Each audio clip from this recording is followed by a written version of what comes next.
Hello, I'm Harriet Smith and welcome to Dietitian Cafe, where we discuss the world of nutrition and dietetics. In this episode, I'm joined by fellow friend and dietitian Maeve Hanan, better known as Dietetically Speaking on social media. We will be finding out how a night at Skeptics in the Pub inspired Maeve's work on social media to debunk nutrition myths, as well as her experiences as a digital nomad and her mission to build a supportive online community for remote-based dietitians and nutritionists.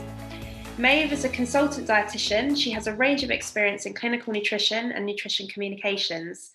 She's a founder of Dietetically Speaking, which promotes evidence-based nutrition messages online and on social media. She currently works in private practice with clients, companies, and brands, and she also lectures on nutrition-related topics. Maeve recently released her first book, Your No-Nonsense Guide to Eating Well, which is available on Amazon in a variety of ebook formats. Hello, Maeve. Thank you for joining me today. Hi, thanks for having me on.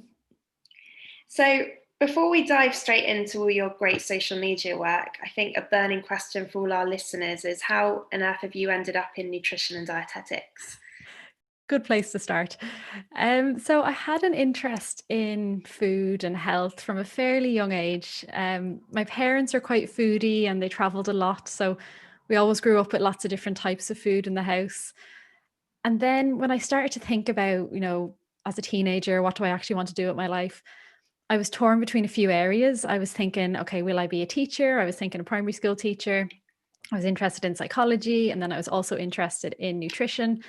And then I learned that dietitian was an option. And that just seemed like the perfect combination of education, psychology, nutrition. So yeah, that's the road I went down. And tell us a bit more about where you did your training. Was that in England? Was that in Ireland, where you're originally from? Yeah, so I'm from the Republic of Ireland and I went to university in Northern Ireland, so in the UK. It was University of Ulster Coleraine. So yeah, I really enjoyed it there. It's quite a small university and there's quite a strong research focus at that university. They have a research centre called Niche there. And then, so you do your training. So at the time that I did my training, you did your 3 full years in university. And in your third year, you did your dissertation and everything. And then your final year was your placement year. So you did your placement 1 and 2, basically one after another in the 1 year. So they were placements all within Northern Ireland in the NHS. And during your degree, did you have any idea what you wanted to do at the end when you graduated as a dietitian? I wasn't really sure. I wanted to get a bit more practical experience. So I knew that I wanted to get a band 5 job in the NHS to start with, just to kind of consolidate everything that I'd learned on placement. And then beyond that, I didn't really have an idea of exactly what areas I wanted to work in, or, the freelance world. That wasn't really something I'd strongly considered. I think it was in the back of my mind. And I had seen some talks by some freelance dietitians, and I definitely found that an exciting area. I think I had more clarity about what I didn't want to do. So I think when I was on placement and things, seeing the very acute side of things, intensive care, that kind of thing terrified me. And I know I had some interest in pediatrics, again, with my interest in psychology. I think eating disorders, disordered eating had always been an interest as well.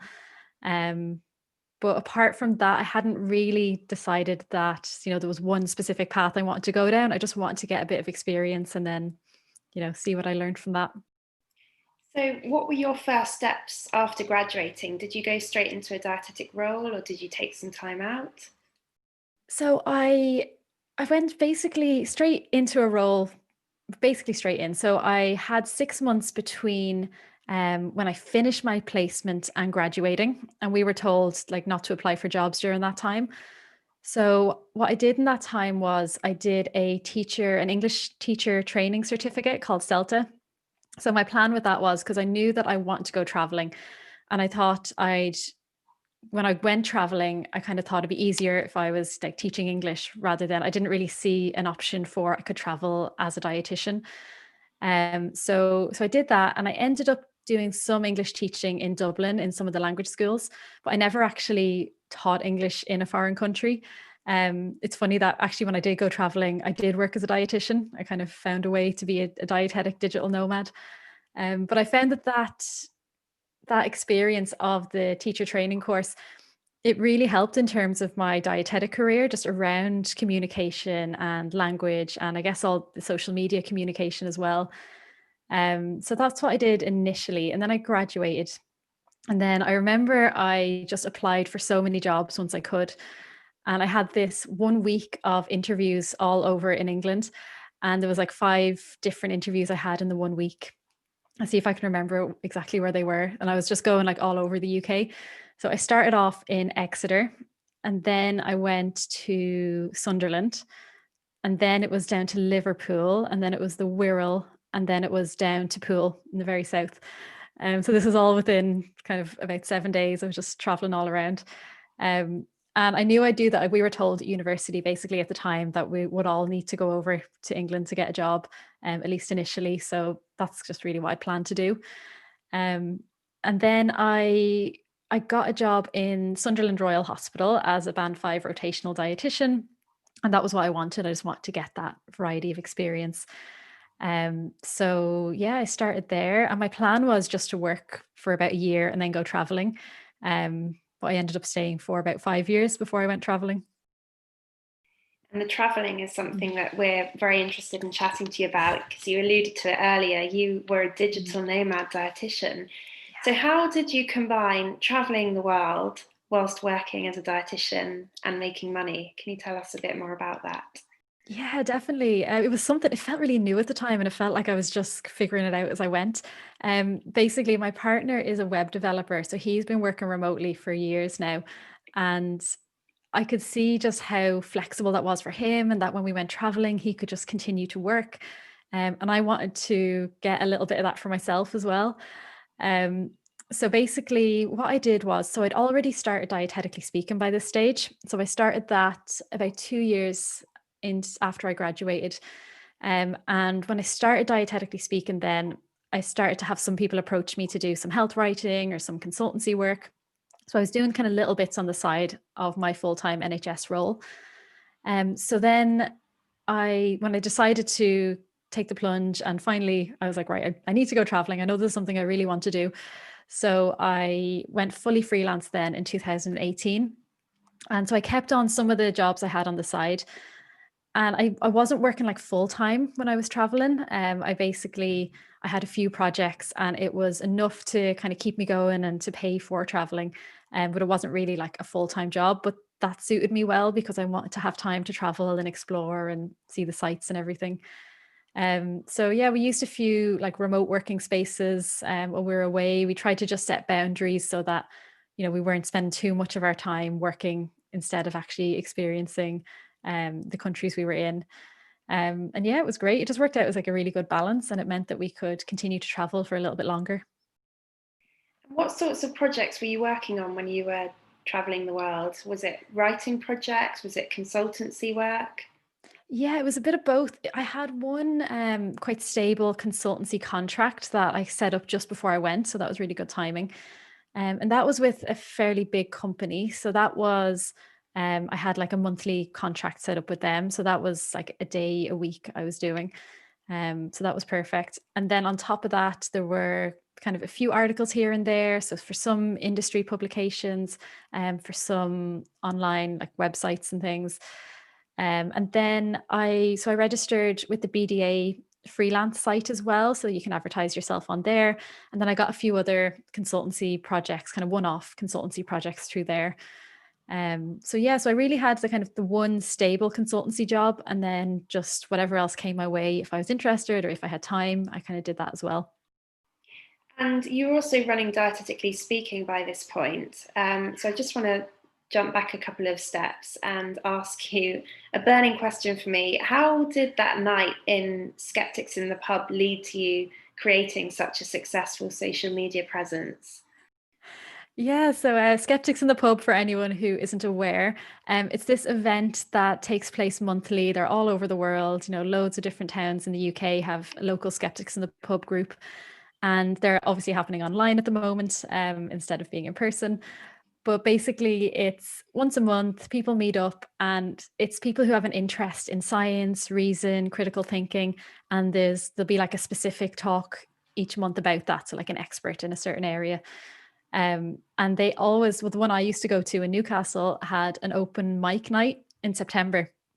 And so me and my friends have been going to this, and it was just really opening my eyes. And I was like, God, this is what, dietitians do. It's all about obviously science, reason, critical thinking, but specifically related to nutrition. So I was thinking dietitians should really be getting involved in this. So I'd already been thinking about starting the blog before then. So my partner, Anthony, had been encouraging me to do that for a while. Again, because he's techie, he was like, I'll take care of, the website and some of the technical side of things, and you just focus on the content. So that took a lot of the pressure away and just made it a lot more realistic for me to do that. But then it was when I decided to sign up for the open mic, that was me properly committing. That gave me a date. I was like, okay, that's the day I'm going to release the blog. I'm going to start a Facebook group and everything. And I remember it was right down to the wire, like the night before that. And we were up like really late, like putting up my first blog post, sorting out the website. And it was good for me to do that because I would have some perfectionist tendencies. I'm getting better at that. But I could see myself, I could have just chipped away at it and kept going back and changing it if I didn't have that deadline of like, you just have to release it and just see how it goes. So yeah, that's how it worked for me. So you got up on the open mic, and what did you talk about? I talked about, it was about fad diets. I think it was 10 reasons to avoid fad diets, which was my first blog post. And it was like a 15-minute slot. There was, I think, like 4 other people doing a talk as well. And I really enjoyed that. I guess, from my background in teaching, and I used to do like quite a few shows and musicals and that kind of thing. I quite like presenting and being on stage. So I enjoyed that. And yeah, and then like it was just exciting just to see, because I started out on Facebook. I didn't have like an Instagram or a Twitter when I started, and I gradually I kind of added them on, and now like Instagram would really be my main platform. But yeah, it was exciting just to see kind of how social media worked in that way, and like see the support and the interest start to build, because I had no expectations for it really. It was just a hobby. It was something for my own interests. I just wanted to try and bust some myths around nutrition, spread some evidence-based messages. But yeah, I didn't really have any kind of plans beyond that. It was just really a hobby. So the platform has grown significantly. I think it's fair to say over the last few years, you've now got tens of thousands of followers. So why do you think your platform has grown so successfully? And I suppose, how do you think it has grown as it has? Is it through posting consistent content? Is it through collaborations? What do you think? Yeah, I think both of those factors are definitely part of it. Um, I definitely at the start, I didn't have a specific strategy or anything for it. I was just posting about topics that interested me really, and things I wanted to learn about and write about, or because that's how I find it helps me to learn. If I'm teaching somebody else about something, it really helps me to get a better understanding myself. So that was part of it. And I guess what I try to do is to cover topics which interest myself and my audience on a semi-consistent basis. And that's kind of my main strategy, or that's what I try to do. But I do try and be a bit flexible with it. So if we're talking about consistency, I know a lot of the advice is, to be posting in some form every day, in terms of keeping engagement up and everything. But I take that type of thing with a pinch of salt, because I try and focus on quality over quantity, and I try and look at it in the context of all my work. And although social media is one really important part of that, it's not the only thing I do, and I can't let it, become the only thing I do. I have other responsibilities as well. So yeah, so I try and focus more on the quality. I try and post, 2 or 3 times a week at least. But sometimes I'll just have to say to my audience, I'm sorry, I'm just really busy at the moment. I'll be back as soon as I can with some more content. And I think, yeah, more recently you do pick up, I don't know, like tips and advice about how it works as you go along. And I think really focusing on your audience and asking them what they want, that's been something that's been really helpful. And in terms of the growth side of things, um, yeah, it's hard to say. There's been certain bits of content that have just like took off pretty well. Quite a few people have shared them.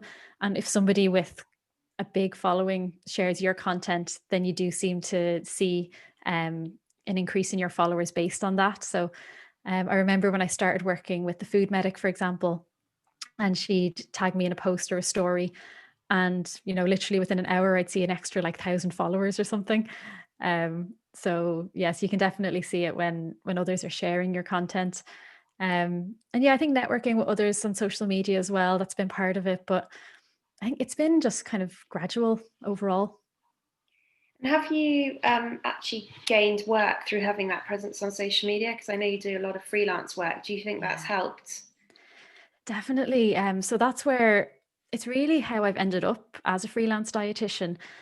Because when I started Dietetically Speaking, it was fairly soon after that certain like industry publications and things asked me to start writing for them.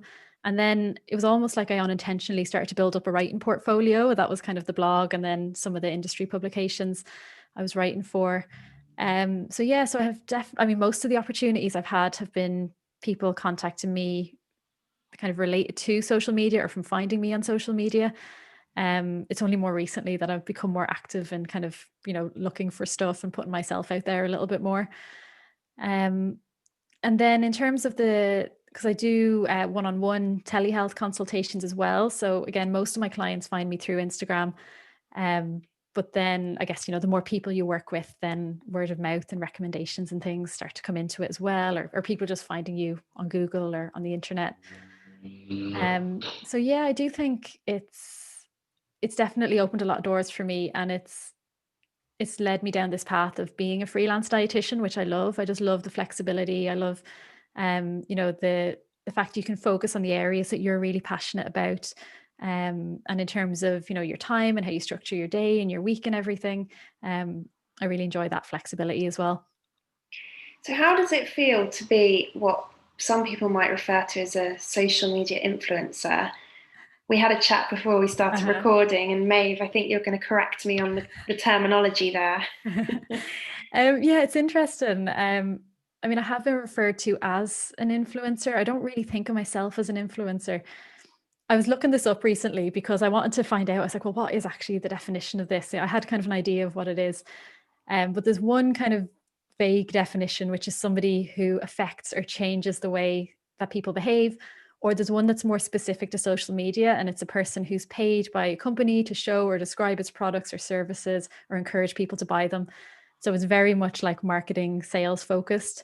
And although, I do some promotion of my services and I have worked with companies and things on social media, that's definitely not the main thing that I do. It's mainly nutrition and science communication. So I don't think I fit into that category, or I wouldn't, align myself with that. Um, so yeah, so I don't necessarily see myself as an influencer. Yeah, and I think we were discussing earlier, there's a real need in the profession at the moment for more guidelines on dietitians who are on social media and how to work with brands with integrity and in line with sort of HCPC and BDA guidance. Do you know if there's any guidance for dietitians on social media? Yeah, the BDA have a good guideline on social media. I forget the exact title, but if you Google social media BDA, um, it's a good kind of overall breakdown of kind of putting yourself out there on social media, but also just if you have a personal social media profile, and just as a health professional, just some of the things to think about. And then obviously it's our guidance from the HCPC as well, in terms of our code of practice and everything comes into it. But I would love to see something more specific around working with, as you were saying, brands and companies, because I think it is an area that's really important that we are, um, acting in a responsible way. But we also, I do think it's important for dietitians to be working with brands and companies because, we have all this evidence-based knowledge, and, we should be there to support and influence brands, rather than them not having that support and, possibly being more likely to spread misinformation or to frame things in an unhelpful or, a more sensationalist way, maybe. I do think it's important for us to do that work. But obviously we just need to be careful about it and make sure we're doing it in the right way. Yeah, I agree. And we're going to be talking about that more on the podcast in subsequent series. Great. Going back to what you said about being on social media, are there any pros and cons of being on these platforms? Yeah, definitely. So when I think about the pros, I mean, having a larger audience to share evidence-based nutrition messages with, rather than, just doing it one-on-one. Obviously, the one-on-one work is really valuable, but I also think it's valuable being able to spread those messages a little bit wider, just in terms of getting the message out there, really. I found as well the virtual networking has been so valuable. So just, building connections with other people in the evidence-based nutrition space. In terms of, my own CPD, as I said, that was part of the reason that I started it. I was interested in learning and writing about different topics. And it's kind of like brought CPD to life for me. It used to be something that I felt like I should do, and I was always thinking I wasn't doing enough. But it just happens quite organically, I guess, when you're creating content and you're always, researching different areas and different questions. And I also find it just kind of creative and fun, because I guess if you have, a clinical kind of scientific focus, I like being able to, focus on making graphics or making videos, or, how do I bring this message to life a little bit more? And then there's also, of course, then the work opportunity side of things that we've discussed. And then in terms of, I was going to say, any cons? Any cons, yeah. So there are definitely cons as well. So it's time consuming, as you know. It can be hard to switch off. So especially if you're not setting your boundaries with social media, what I find myself anyway is I'm much more likely to spend more time on social media because I can justify it to myself. I'm like, oh, this is work. I'm working right now. When actually I could just be mindlessly scrolling and, not doing anything productive. A little bit of that's okay, but obviously you don't want to, have your whole day on social media. So setting those boundaries is really important. And then also you're putting yourself out there. So there is a risk of criticism. And that is something to be aware of.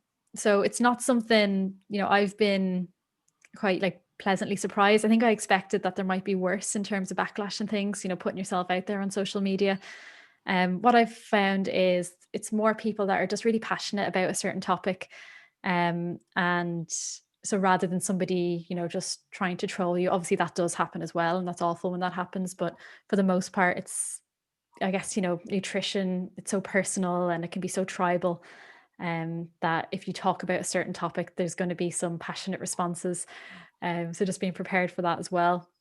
So for me, I feel the pros really outweigh the cons, but it is important to be aware of the cons as well. Definitely, yeah. And you talked about the importance of having a supportive community Yeah. on social media and remotely. Can you tell us a bit more about Nutrimote, your remote community that you set up for dietitians and nutritionists? Yeah, I'd love to. So this is something myself and my partner Anthony, who I've mentioned already, set up back in April, I think it was. So basically, there was a stage when I was looking for more remote work opportunities because, as I said, I had that experience as a digital nomad, and I saw, all the benefits and all the flexibility that came along with that. So I wanted to work remotely again, basically. And when I was searching it, I was finding there was so little. Like I wanted to find a place where, I could find resources or I could actually find jobs that were fully remote for nutrition professionals. And I was like, this isn't fair. Like there's so much in the tech space, obviously. So, Anthony, there was so many opportunities and things, and I just felt like it wasn't really there for nutrition. And actually, when I was Googling this, what kept coming up was like some articles that I'd written myself about being a digital nomad, which was kind of funny. So it just felt like it was a bit of a gap that needed to be filled. And this was obviously, when I started to think about this was all before the pandemic. So it was more, it felt like a kind of like an up and coming area rather than, this remote working being something a bit more urgent or something that was going to happen all of a sudden. So myself and Anthony then thought, okay, well, our combined skills. So he has the tech side of things. He's a lot of experience working remotely. And then I've, the nutrition knowledge, and then the, some experience working as a dietitian remotely as well. So we thought we could start to work on something to support other nutrition professionals who, similar to me, want to work remotely, like maybe not full-time remotely. Some people like to have some, part-time remote work. Other people want to work fully remotely. So we thought we'd like to put something together to support those people. And I'd kind of put it on the back burner in my mind. I was like, oh, I'm busy enough. I've all this stuff going on. It probably would have been like 2021 by the time we'd actually start to release it or start to think about it seriously. But then the pandemic hit and everything changed. And all of a sudden, there were so many people that didn't have a choice and just sort of had to work remotely. And people, had to change their businesses, or, people who are working for the NHS as well, all of a sudden had to work remotely. Well, not all of them, but some people did. So Yeah, so we just thought it was the right time then to start to sort of bring together this group of people and start to provide some more resources and some more support. So yeah, so that's why we kind of fast tracked it really. And the aim is to provide both remote job opportunities and then also resources for nutrition professionals who want to work remotely. And we're currently adding some new features to the website to kind of take that to the next step. Great, and we can link to your website in the show notes. You've also built a social media community for Nutrimote. Mhm. Can you tell me a bit more about what happens in these social media groups? Yeah, so like the Facebook group is really the main place for the Nutrimote hub. So we have like the website and the mailing list, but yeah, the Facebook group is where the main community is. And yeah, we kind of we all support each other in there. We do like Facebook Live series now and then. So we've had 2 series already, so different topics related to working remotely. We've recorded live videos, which are still all in the Facebook page or in the Facebook group.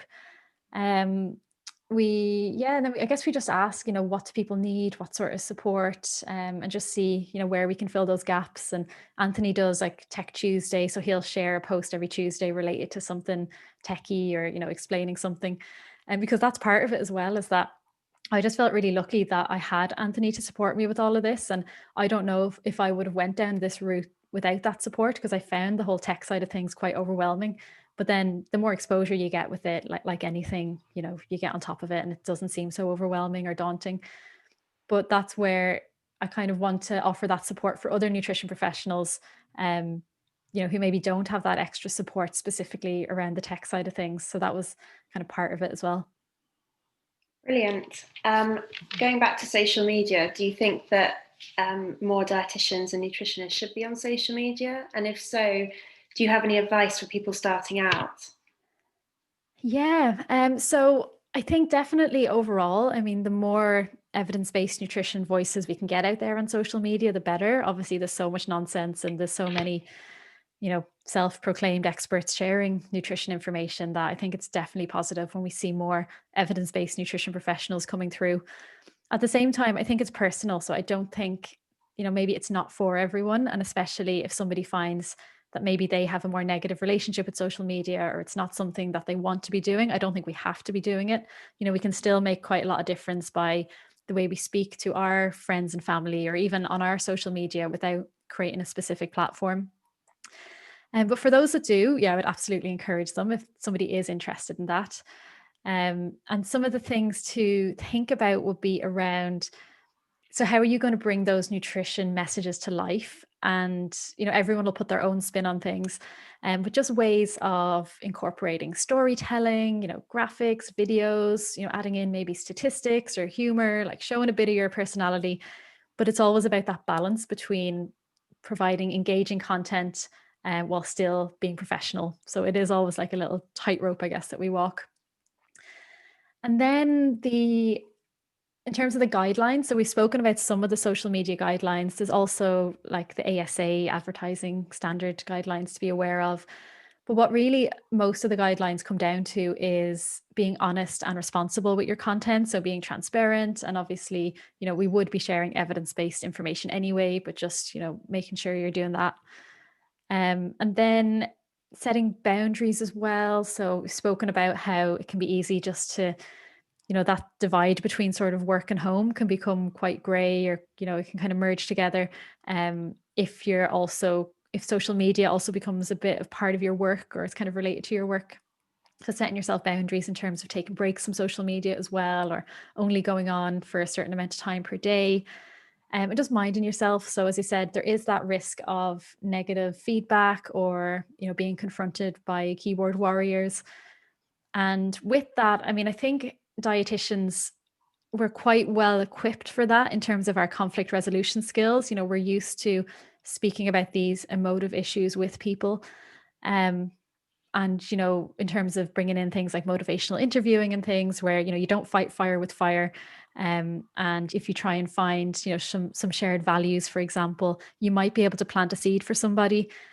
For a lot of the time, it's unlikely you're going to totally change someone's mind if they have a really passionate opinion about something during that one conversation. You could plant a seed.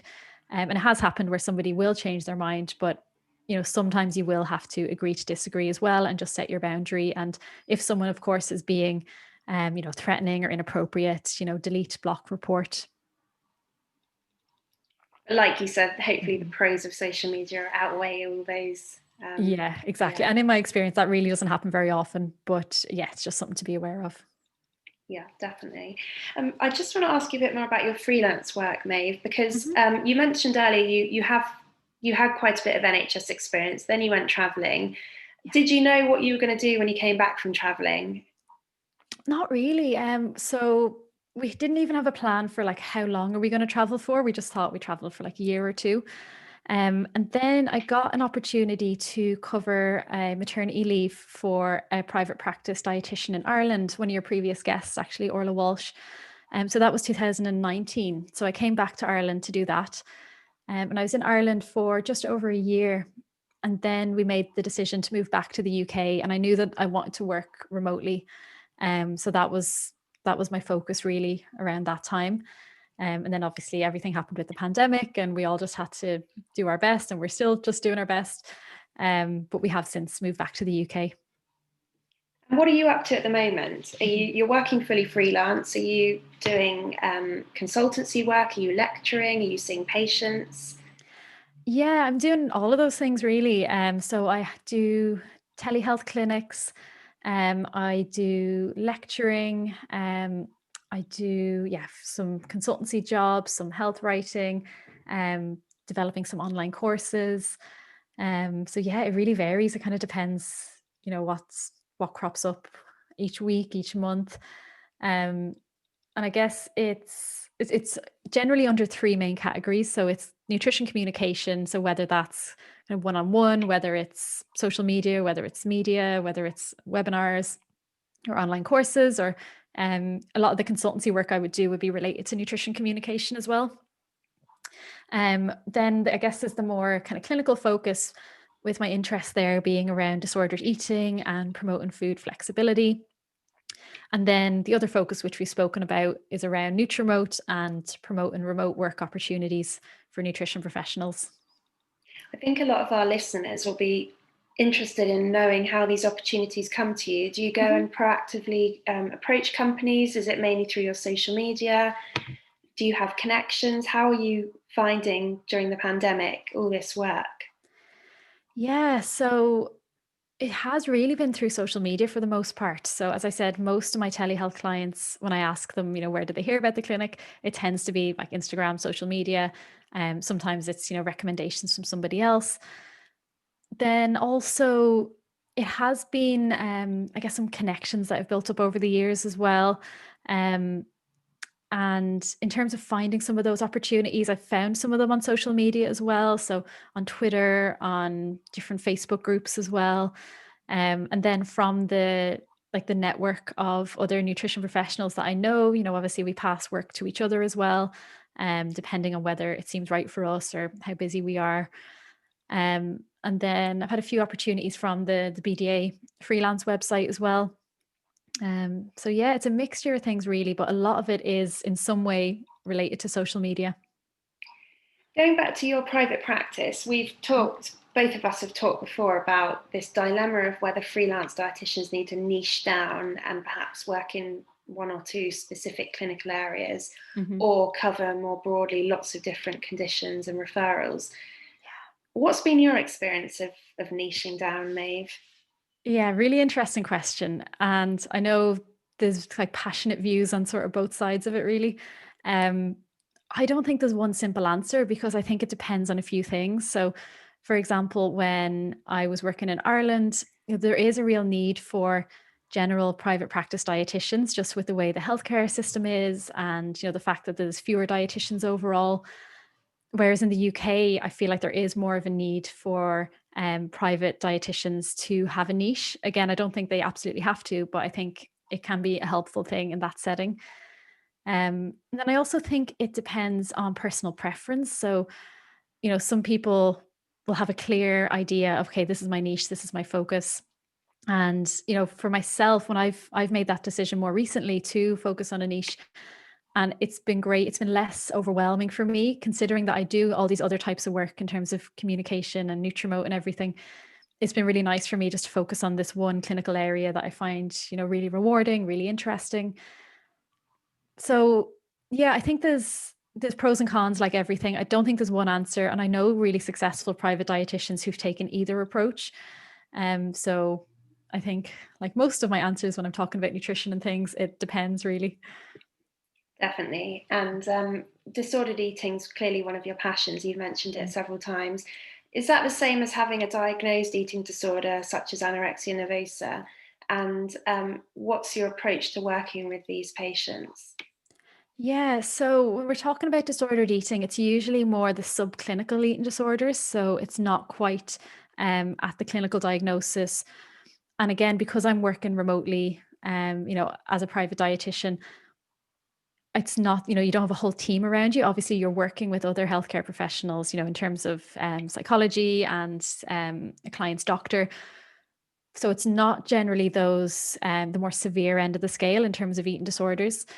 So it's more the subclinical that I tend to work with. And because it's such a spectrum, obviously, from, so-called normal eating all the way up to dieting, disordered eating, and then clinical eating disorders. So yeah, so it's slightly more kind of in the middle or the subclinical area that I generally am focusing on. I am going to be doing some work though with my local mental health trust, and that's going to be more in the clinical eating disorders area. And I do have some experience with clinical eating disorders as well, because I think that's really important that that clinical side of things, so you can identify risks and everything, because obviously there is an overlap and it can change. So yeah, it tends to be the type of clients that I work with is people who have maybe dieted for quite a long time, have a difficult relationship with food, feel that food dominates their life in an unhealthy way. I want to get a bit of freedom from that, want to look at food in a different way, want to put it in a different context, reframe it. And that tends to be the type of work I do. It's related to the intuitive eating approach, but I don't generally call myself like an intuitive eating dietitian or anything, because it's not always just that specific framework that I'm using. It will depend on the client. So yeah, I guess it's related to that, but it's not always exactly that. During the pandemic, obviously it's had a profound effect on a lot of people's mental health and perhaps their eating habits as well. Have you seen that reflected in the patients that you're working with? Definitely. Yeah, a lot of clients reporting that, and some of the reasons where people are seeking out support. And obviously it's great when people are seeking support, but you can absolutely see the toll that it's taken on people's mental health and the food environment as well. So some people finding it really difficult being, feeling almost trapped in the house, with food around, or feeling that scarcity environment, especially when there were a lot more restrictions on, how often you can leave the house, and, just feeling quite nervous about actually going to buy food. So it almost automatically set up that feeling of restriction for some people that, I've done the shop now, I can't do it for another week, or I need to just make do with this. And, just adding a lot more kind of stress and anxiety related to food, or related to everyone being in the house together, and, all of those dynamics. So yeah, it's definitely had a big impact for a lot of people. And, there's some research that's reflected that as well. Definitely, yeah. And you're continuing now to do a balance of your freelance work with disordered eating patients. And did you mention you're beginning a role in the NHS in the mental health service? Yeah, my local mental health trust. I'll be doing some bank work there basically. And yeah, I'm really looking forward to that, because it's, I guess it's nice to work with a team again, considering that I'm basically, solo a lot of the time. And yeah, just to again, because it's related to my passion around disordered eating, but it'll be, more experience in the more kind of clinical side of things as well. Yeah, nice to have a team around you when you've been Mhm. working remotely for so many months. Exactly. Yeah. And I mean, I'll be doing a lot of that work remotely as well, but you'll still have connections with the team. Yeah, definitely. Mhm. Great. Well, thank you very much, Maeve. Before we finish, we like to ask our guests a few quick fire questions. So I wanted to ask Yeah. you, if you were a graduate dietitian again, what advice would you give to yourself now? I'd probably reassure myself, first of all, this will all be okay. I remember feeling quite stressed at times. Um, I'd be prepared to constantly learn, and I'd encourage myself to get out there on social media sooner. It took me about 2 years to finally decide to go for it and put myself out there. So I'd probably say, just go for it, give it a go. And what would you say has been your biggest achievement to date? That can be professional or personal or both. Oh, that's a tough question. Um, I guess it would be dietetically speaking, really. So, like building that up, just the fact that it started out as a little hobby and now it's my main job and it's opened so many doors. Yeah, you must be very proud of that achievement. Thank you. And the burning question, being a dietitian, if you were cast away to a desert island, what would be your last meal? I feel like I'm cheating when I say this answer because one of my favorite foods would be like a Middle Eastern type meze, but that's like loads of different foods at one meal. So it would be things like, I'd have bits of falafel and hummus and halloumi and dips and flatbreads and salads. So that's probably the meal I'd go for. And yeah, I'd be getting loads of different foods within that one meal. Yeah, that sounds like a classic dietitian meal. Yeah. Great. Well, thank you very much for your time today, Maeve. Our next episode of Dietitian Cafe will be coming very soon, and we will link in the show notes to Maeve's social media, her website, and also the Nutrimote community that she was talking about earlier. Thanks for listening. Thanks, Harriet.